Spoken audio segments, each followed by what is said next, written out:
007. First, your new car. BMW. Agile 5 forward gears, all points radar. Self-destruct system, and naturally, all the usual refinements. In the beginning, I didn't really understand why the heck James Bond would drive this car. I mean, it was the time of metrosexuality, but a tiny blue convertible? You know what I mean? Well, why he drove it is simple. BMW paid him a lot of money. But let's put this aside, because in the end, James Bond did drive this car, which means the BMW Z3 is one of the cheapest Bond cars money can buy. Let's say you're in the market for a two-seater sports car. For some reason you're like, no, I'm different. I don't care that everybody says I should get a Mazda MX-5. No. I am wearing the turtlenecks and glasses, I'm stylish, yeah? I need a manly car. Then this is maybe for you. BMW saw the massive success Mazda enjoyed with the Miata and thought, yeah, we want to be part of this. They took parts of the 3 Series, slapped a pretty little body around it, and then paid a shit ton of money to get it into a James Bond movie.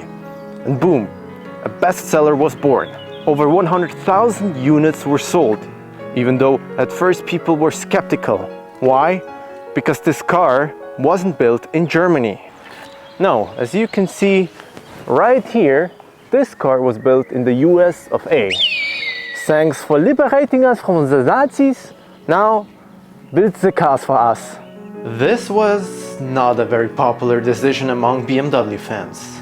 They wanted German quality, not whatever the hell they thought Americans were doing. And honestly, they weren't wrong. The Z3 wasn't well built. There were oil leaks from the beginning, cheap plastic that disintegrated, sloppy welding that led to catastrophic damages, which means the car just doesn't age that well. Common problems are AC failure, thanks to the cheap plastics, oil leaks, power steering issue, rust, roof leak, and one nasty one. It is not uncommon for old Z3s to get flooded. And you won't even notice it. Water somehow goes through the doors underneath the seats where it pools. I know 2 people who own a Z3, and it happened to both of them. And let's say it stays in the garage over winter, and in spring, when you want to pick your car up, it looks like this. This is a common problem, and it will cost you thousands of dollars. But let's pretend this isn't a big deal, because for me, it isn't. I have this car for the video, and honestly, I quite like it. Let's talk looks. It is a small car but has a very masculine design, and I love these shark gills. Honestly, it is a shame how big cars are nowadays. It also has a very pretty behind, and for its size, it has a huge trunk. It's enough to go anywhere. Even the Yakuza would be happy with it. I mean, you just need to cut my legs off, my arms off, and easy fit. Do I think it looks better than the Mazda? Well, it's all a bit of a different philosophy, but what the Mazda does great, it embraces its cuteness and smallness. This one acts all grown up, like grrr, I'm a serious business car, I'm all business. Which is maybe why I don't really like the face of this car. I mean, it's not ugly, but it's nothing really special. But what I love is this view. Here you feel special. You sit low and you have this beautiful view of this long hood, and it almost feels like a V12 GT engine. And every time you get out of the car, you are surprised how small it really is. It is a small car, but the inside is very roomy. I'm a bit taller than 180, and even with the roof closed, there's enough room for me. I honestly didn't have much more room in the Jaguar XK8. And if you want to see this review, click the link here. It is a very nice place to be in. The leathers are nice. Well, the cheap plastics, honestly, they're not that bad.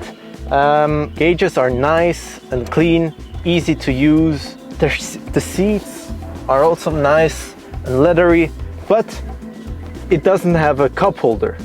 How do you build a car in America and forget the cup holders? What, should your boyfriend hold your drink? Ridiculous. By the way, these seats are hot, which is a problem that isn't addressed enough. This is the reality of most convertible drivers. In all those cars, you can assume the owner has a swampy ass. Like you see all those cool guys in movies. Sweaty ass. Brad Pitt in Once Upon a Time in Hollywood. Sweaty ass. If I were to own this car, I would replace the seats with cloth seats. Anyway, enough negativity, because I'm sitting in a convertible with power from the back and nice weather. Let's go for a little drive. I have wasted my time. You say time is never wasted, but I think I've wasted mine. I'm a bit scared we'll forget what driving is. Everything is going electric and we'll lose something. And it's not even the noise. It's this little thing down here. When everything is electric, there won't be any manual cars. This makes it special. Without me, the car won't go past 40. It needs me to be driven. There is no computer. I am part of the machine. And I love that. For a long time I was sad that I missed this great time of automotive history. But, you know, now I'm just happy that I still could be a part of it. Now back to the car. This is the inline 4-cylinder version, which makes it the cheapest. It produces nearly 140 horsepower. But is it enough? It can be. You just really have to push it all the way to the red line. Then it becomes really fun. And it is also really responsive. Look, we go to second gear.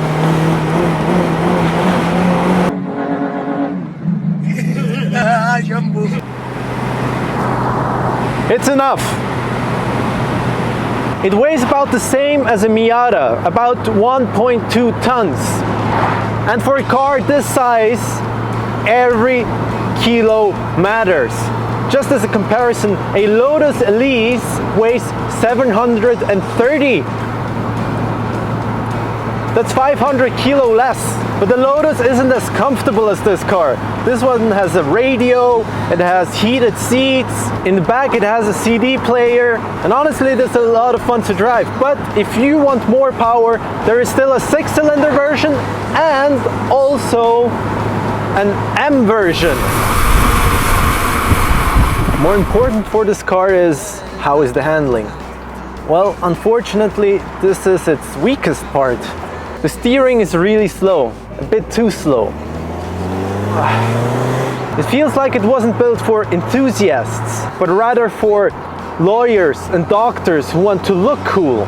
There is a lot of play, and one of its reasons is its enormous steering wheel. This is nearly as big as the Rolls-Royce steering wheel, which means you can already fix some of its problems by switching to a smaller steering wheel. This is the one change you have to do in this car. I just wish it would be a bit sillier, but you can still wring its neck. And if you have a nice windy road, it is still fun to drive this car. But there is a positive side to the slow steering. It is a very good car to drive every day. There's enough room in the back, there's enough room here. I don't have to slouch. The seats are very comfortable. You can easily drive this for a long time. You will have a sweaty ass, as I already mentioned, but everything else will just be perfect.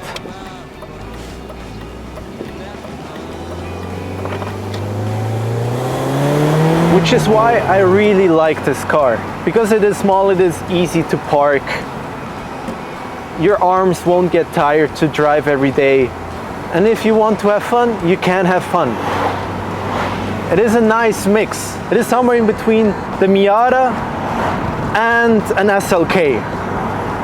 Not full old man car, but just enough creature comfort so your back won't hurt.